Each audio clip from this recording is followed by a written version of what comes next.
Dear CEOs and industry leaders, you are most graciously welcome to Akulmac Business Bunker. This is a forum where you are able to showcase your products to the masses, to the investor, to the prospects, and to your client.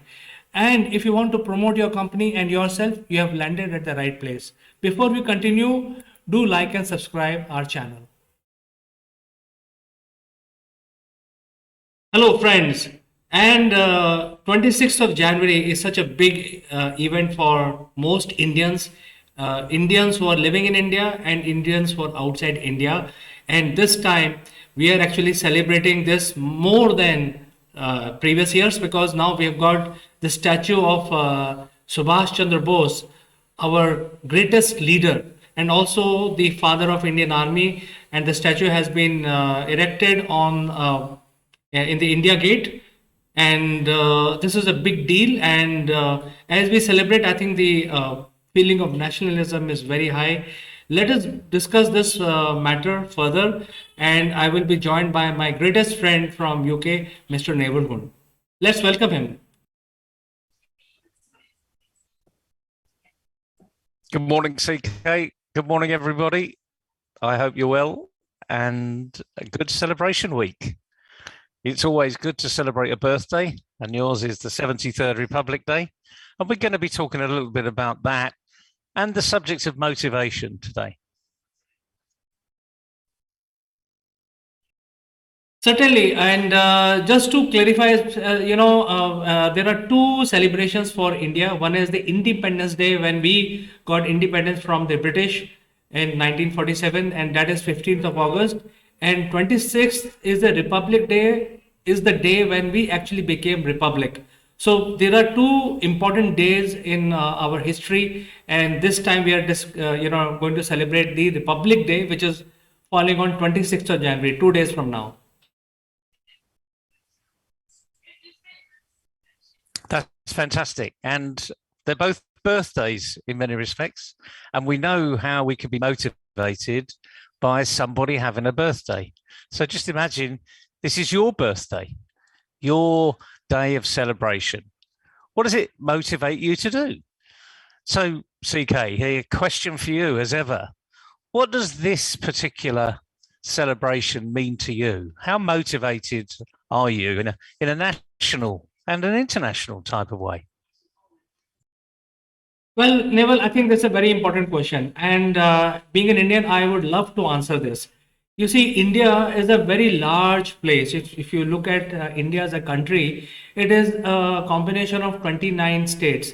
And if we go back in history, the India was much larger. It was twice the size of what we have today. And there was a name for it. As per our scriptures, we used to call it Aryavrat. And basically the land of the Aryan or Aryan or Aryan, as you want to call it, the way you want to pronounce it. So the entire area included Afghanistan, Iran, and up to Burma, and in the north, Tibet. And that entire area was known as India or Aryavrat, and we call it India today, which is much shorter.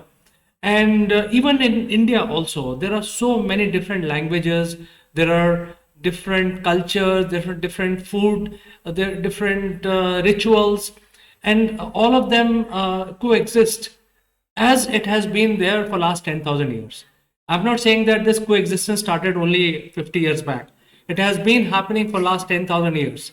So, and that is what the India is, So celebration is when we say that we have become republic, is that it's a celebration of all the diversity that we have within India.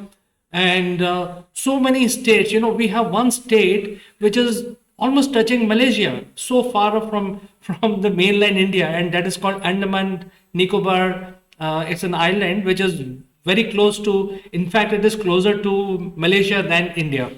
So I think there is a lot of diversity, yet we are known as one nation with all these diversities, all these different languages, and we have different governments ruling different parts of the country. Yet all the government report into the central government, and that is what the Republic Day is all about. It's basically celebrating our unification as one country. This is why I'm so happy, Naval. No, I can see it and I can feel it in your voice, CK. And once you get animated and motivated by that, it's amazing what you can do. So today, prior to the celebrations, what I suggest is just write down or think or reflect on a few things that this particular day means to you. What are you going to do about it? What are you going to do with it? CK has already mentioned the word diversity in the world today. And India has had it for a number of years because it's lots of diverse parts of one nation that have been brought together on this Republic Day. So, CK, what does it mean to you? You're going to bake a cake? You're going to celebrate with multicolours? You're going to light candles? What are you going to do to celebrate on Republic Day? Well, this is a national event, so I'm going to spread the nationalism through my handles, and that has already started. There is a government program where I'm going to express my solidarity with India. I have already done that, and apart from me, there are billion other people who have already done that, and I've been given a certificate by the government that yes, I'm celebrating the 26th January as the Republic Day. So that is point number one, and it should give the feeling that I'm alive Indian and I'm coexisting with the rest of the billion Indians here. Second thing that I'll do is I will coach my children why the Republic Day is so important for India, why the unity of India is so important, and not only for India but for the world. Because if we break apart, then it is going to create a havoc globally. So I think I'm going to teach all this to my children. And lastly, I'm going to propagate using my social media handle about certain history lessons that I know. I'm going to share my knowledge with people who are interested in watching that. And so these are the three things we will do. And these are all basically my service to the nation. Naval. It's interesting you use the word service because we are in service to everybody. And it's a great testament to yourself and to all of your other colleagues out there that you see this as a day of service, a day of storytelling, a day of passing the information as you've understood it through your network, including your children. And I think this is the most important part because children are only going to learn from listening to their peers. They're the adults that are around them, the teachers that are around them. And parents play a really big part in this because they are the frontline teachers. Why? Because your kids are with you more time than they're with anybody else. A lot of that is sleeping, of course, but they're your responsibility until a particular age when it becomes their responsibility. And we owe it to them to give them the honest truth, the true stories, to break down the myths. And, consequently, CK, it really does depend on parents here distributing that story, the proper story, to their kids so that they don't read it, behind the back of the book sheds, the bike sheds, as we used to say at school, where you learn what's really important in life. But we can learn it from our teachers and we can learn it from our parents. So it's a really big celebratory day. And the other thing is about being aligned to India and being aligned to the 1.4 billion people in India doesn't mean to say you're not aligned to the 7.4 billion people around the world. This is just your day of independence. So go and celebrate it.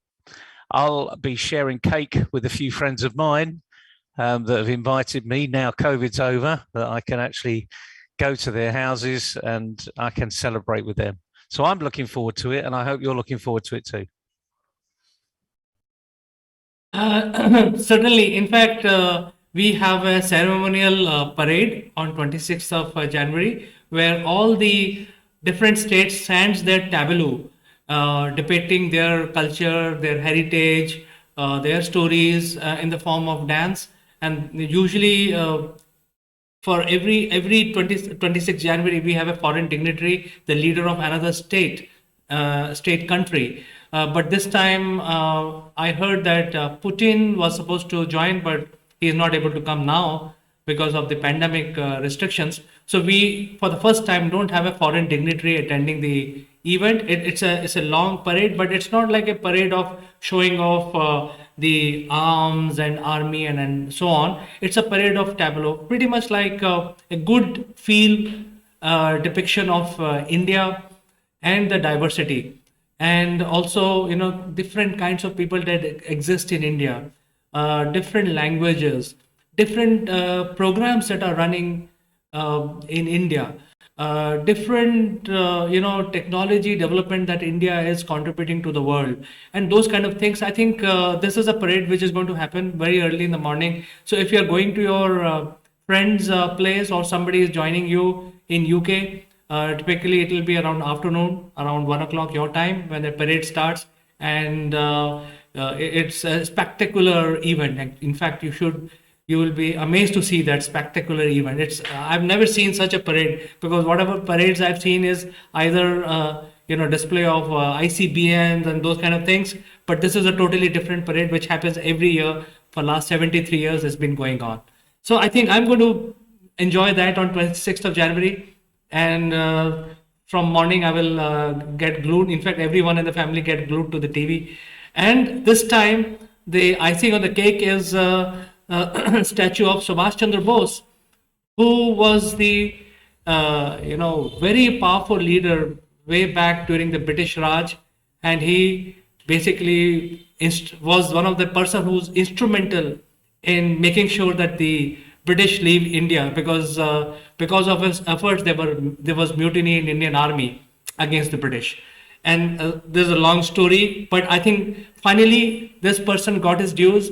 His statue is going to be erected on India Gate, which is going to inspire the future generations of Indians. Well, that indeed is a day to celebrate as well. And as they say, you can't change history. And history, remember, is just made up. The history of a country is just made up from the history of the people. And yes, okay, I'm British, but I wasn't responsible for coming to India. But I am responsible for making trade relations with India. So we've come full circle in a couple of 100 years. And the key here is, as we all know today, wars will never solve a problem. Negotiation, leadership, influence will always solve problems. You may not like the first solution, but the point is you're at the table. You can now discuss it. So let's now look forward to you, India, go and celebrate this wonderful day.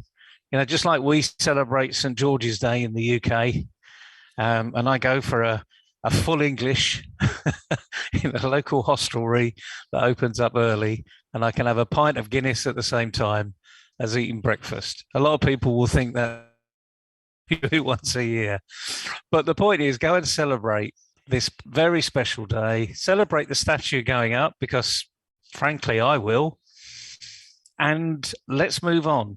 Let's increase trading opportunities. Let's increase the diversity between our two great nations.